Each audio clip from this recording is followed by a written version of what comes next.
you had I'm going back. I'm just thinking about it being back, around the team then. Obviously it was tough, your freshman year, BJ's senior year. I felt like just watching it and being around the team, BJ was pretty much triple teamed every game and he still averaged like 18, but it was just a tough year. So what was that year like for you being a freshman coming in with all the success the Gamecocks had previously and then an 8-21 year and, a guy whose jersey's retired, all-time leading scorer, leading the charge? Right. It was a unique experience from the standpoint of looking back on it, I wasn't ready as a true freshman to play in a conference like the SEC and the physicality and really not really playing with any big men. My post guy in high school was 6'2", and I played the four some. I played a lot of different positions. My only real experience playing against guys that were on a day-to-day basis, 6'5", 6'6", 6'8", 6'9", is when I went to Oak Hill. I was there for the summer of '97. I actually came back to Columbia my senior year, but I was at Oak Hill Academy the summer of '97 before my senior year, and that was also a possibility of staying at Oak Hill, which I think playing, if I would have stayed there, it would have helped me adjust to playing against size.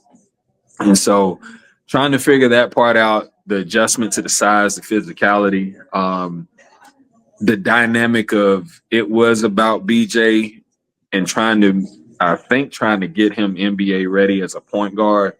But if you know BJ, there's nothing about point guard and BJ McKie. So, for a while during that year, it was just a major adjustment of learning the point guard position because he and I both kind of were scorers in high school.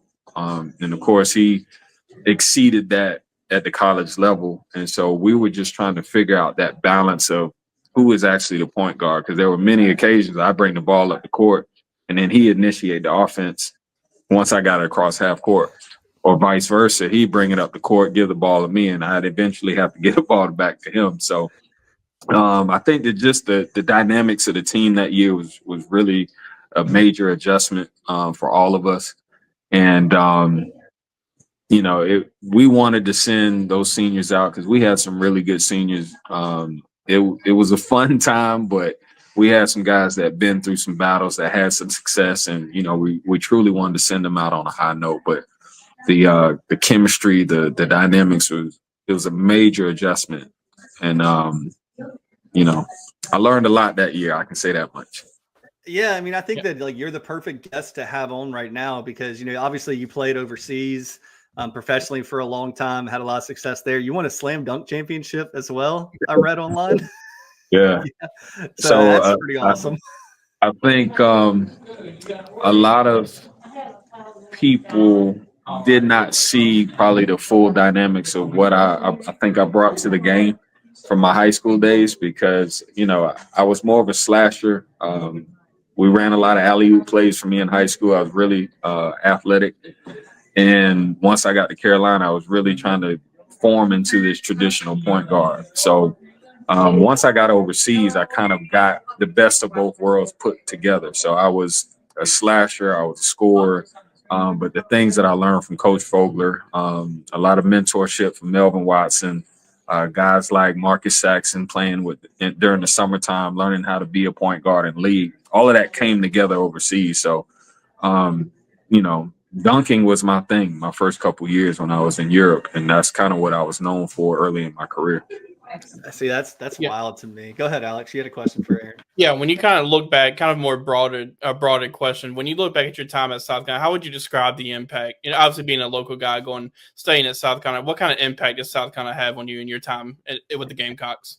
Well, I think if you look at the opportunities that I was able to have after playing, that's really how I value your experience, and that came into play. My mother and my father and my family really kind of stressed some of that as well. Is what's going to have to happen after you stop playing, and I've had the honor of being an adjunct professor, working in the athletic side of things with the Gamecock Club, being an assistant director.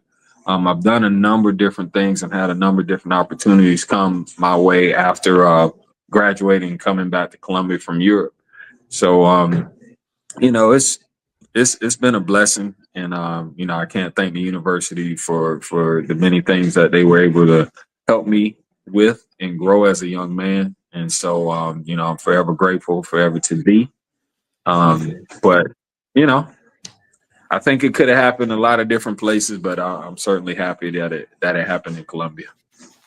Yeah, and like right now, let's switch over to like where the program is now.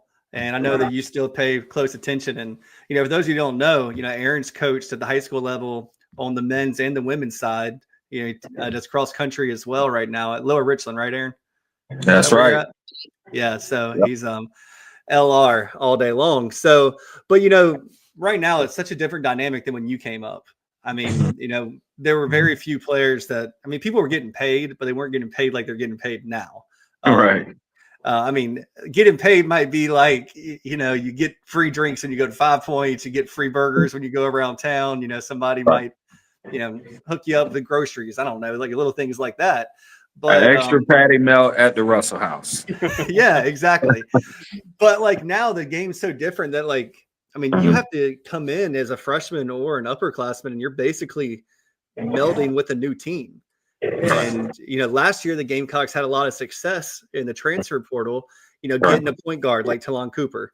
I said all season last year, Talon was like the straw that stirred the drink. And you could just tell when he came off the court how discombobulated the offense got, even getting the ball across half court when other teams pressed. And this year, you don't really have a true point guard. Do you think that's like the biggest thing this team is lacking? Or just, on the men's side, we'll start there. Just like, give us your thoughts on where things are and what they can do to fix it.